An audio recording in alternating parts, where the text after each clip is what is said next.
এক কাপ সুজি দিয়ে বিকালের নাস্তায় ঝটপট তৈরি করে নিলাম টি টাইম পিঠা। রেসিপিটা দেখলে আপনারাও ঝটপট তৈরি করে নিতে পারবেন। প্রথমে একটা বাটিতে 1 কাপ নিয়েছি সুজি, 1/4 কাপ দিয়েছি চিনি, 2 চামচ গুঁড়া দুধ এবং দিয়েছি কোরানো নারকেল, হাফ চামচের থেকে একটু কম লবণ, এরপর দিয়ে দিব একটা ডিম। এখন সব কিছুকে হাত দিয়ে ভালোভাবে মাখিয়ে নিব। 1 কাপ সুজির জন্য একটা ডিমই পারফেক্ট আছে। ডিম দেওয়ার পর সব কিছু একসাথে ভালোভাবে মাখিয়ে নিয়েছি। এরকম আঠালো একটা ডো তৈরি হয়েছে।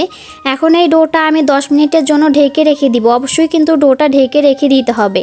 ফিরে আসলাম 10 মিনিট পর। 10 মিনিটে কিন্তু ডোটা অনেকটা বেশি সেট হয়ে গেছে আর একটু শক্ত হয়ে গেছে। এরপর হাতে আমি একটু তেল মাখিয়ে নিয়েছি। এখন এখান থেকে অল্প অল্প করে ডো নিয়ে আমি পিঠাগুলো তৈরি করে নিব। আপনারা দেখতেই পাচ্ছেন আমি কিভাবে পিঠাগুলো তৈরি করে নিচ্ছি। আমার একটা পিঠা তৈরি করা হয়ে গেছে। এইভাবে করে এখন আমি সবগুলো পিঠা তৈরি করে নিব এবং পিঠাগুলো তেলে ভেজে নিব। পিঠাগুলো তেলে ভাজার জন্য তেলটাকে হালকা একটু গরম করে নিয়েছি। এরপর পিঠাগুলো আমি তেলে দিয়ে দিয়েছি।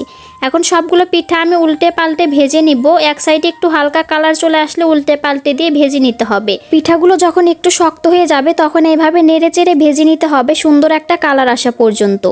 আমার পিঠাগুলো ভেজে নেওয়া হয়ে গেছে। কালারটা কিন্তু খুবই সুন্দর হয়েছে এবং পিঠাগুলো অনেক বেশি ক্রিস্পি হয়েছে। তেল থেকে আমি সবগুলো পিঠাই তুলে নিয়েছি। এখন আপনাদের সাথে একটা পিঠা ভেঙে শেয়ার করছি যে এটা কতটা বেশি ক্রিস্পি হয়েছে। খেতেও কিন্তু অনেক বেশি মজা লাগে। বিকালে চায়ের আড্ডায় এই টি টাইম পিঠাগুলো রাখতে পারেন। রেসিপি ভালো লাগলে লাইক, কমেন্ট, শেয়ার করে দিবেন।